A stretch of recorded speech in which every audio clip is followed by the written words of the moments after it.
Hi, ako nga pala si Mark. Nung nakaraan, napag-usapan natin ang ibig sabihin ng globalization. So ngayon pag-uusapan natin ang economic globalization or global economy. Ano nga ba ang economic globalization? It is the spread of trade, transportation, and communication system on a global scale in the interest of promoting international commerce. Kung mapapansin nyo, parang paras lang siya within globalization. Pero mas broad nga lang ang globalization. Pero dito sa topic na to is pag-uusapan natin ang globalization in economic aspect. Pero bago tayo mag-derive sa ating topic about economic globalization, ano nga ba ulit ang globalization? Globalization is the word used to describe the growing interdependence of the world economies, cultures, and population brought about by cross-border trade in goods and services, technology, and flow of investment, people, and information. So sa globalization is mas broad nga lang, hindi lang sa isang topic. Kung sa globalization is nakafocus siya sa economies, cultures, population, and other technology. Pero yung economic globalization is ipo-focus lang natin sa more on economic aspect. So gets? Dahil napag-usapan din naman natin ang economic globalization is pag-usapan naman natin ang two types of economies. Ang protectionism or trade liberalization. Protectionism is protecting one's economy from foreign competition by creating trade barriers. And trade liberalization is reducing trade barriers to make international trade easier between countries. Isang halimbawa lang nito is sa protectionism is ang North Korea. Bakit? Kasi ang North Korea is hindi sila talaga nag-i-export o nag-i-import ng products from the other countries. Well, definitely dahil nga sa kanilang bansa, pagiging communist na bansa, is kung ano lang yung available na product na meron sa kanila, ay yun lang din ang kanilang kinukonsume at yun lang din ang resources na kanilang tinitake sa kanilang country. While trade liberalization is yung pagiging open. Isang halimbawa naman nito is Philippines or the other countries. Well, sa Philippines naman is open talaga ang ating bansa in exporting and importing our products. So, walang barrier na nangyayari o walang trade barrier na nangyayari. So, dahil nga walang trade barrier, mas easy yung pag-import and export. So, dahil na define ang trade barrier sa dalawang two types of economies, ang protectionism and liberalization. So, ang trade barriers is one of example ng trade barriers is tariff. Ano nga yung trade barriers na sinasabi?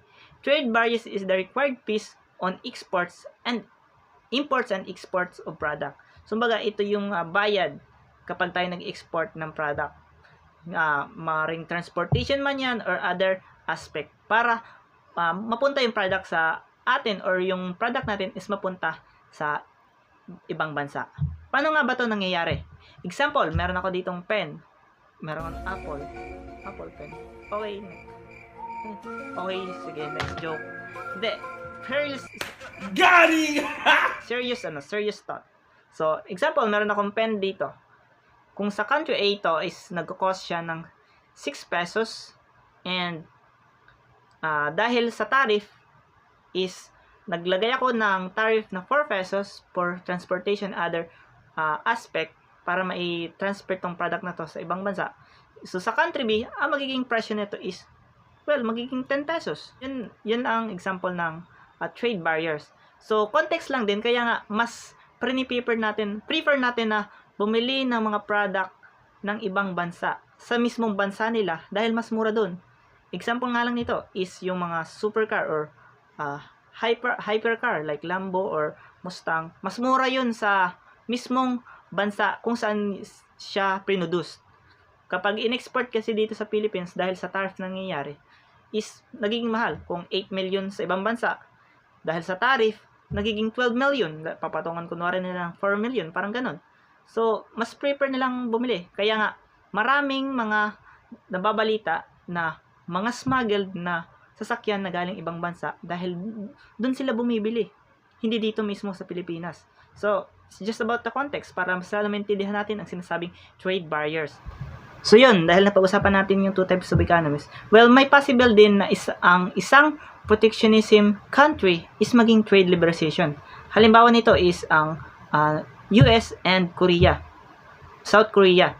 Di siya North South Korea. Ang North kasi is more on protectionism. At hanggang ngayon, protectionism country pa rin sila. Hindi sila nag-import and export ng kanilang product. So, sa South Korea and US is yung 97% ng US or tariff is winala nila. And then, yung 98.8% ng Korea is winala din nila.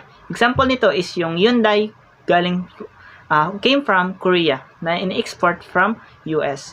So, most of the majority of the country is mas pinili ang trade liberalization over protectionism kasi mas madali ang trading kapag trade liberalization. So, there's also ways on how to break the barrier or the trade barriers na nangyayari sa isang trading in the other countries. The first one is the free trade. Ano nga ba ang free trade?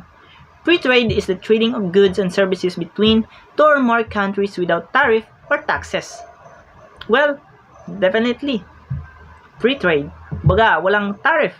Paano nga ba ito nangyayari? Ito palang yung kanina na yung Canada and Korea Agreement or Canada and South Korea Agreement na yung sa kanilang product is pagbawas ng tariff na 97.8% and 98.2% naman sa Korea ay isa sa example ng free trade. Another example naman is yung trade block. Ano nga ba ang trade block? Is agreement made between government to reduce or eliminate trade barriers. Ano ang kadalasang trade barriers? Tariff or in the other term sa atin sa Philippines is taripa or bayad sa ating transportasyon sa pag-import at export ng produkto. Yun nga, yun dinipine ko kanina. Okay, another context lang din dito sa sinasabing trade block. Example nito is yung North American Free Trade Agreement. So, North American Free Trade Agreement was an agreement signed by Canada and United States created in 1988. So, noong 1988 is binuo ito ng Canada and United States itong agreement na to. And then, noong January 9, 1994, nag-join naman ang Mexico. At dito na nabuo ang pinaka-official na NAFTA or North American Free Trade Agreement na kinabibilangan ng Canada, Mexico, and United States. Wherein, dun sa tatlong country nila, mas free silang makipag-trade with each other. So, yun yung sinasabing example ng trade block.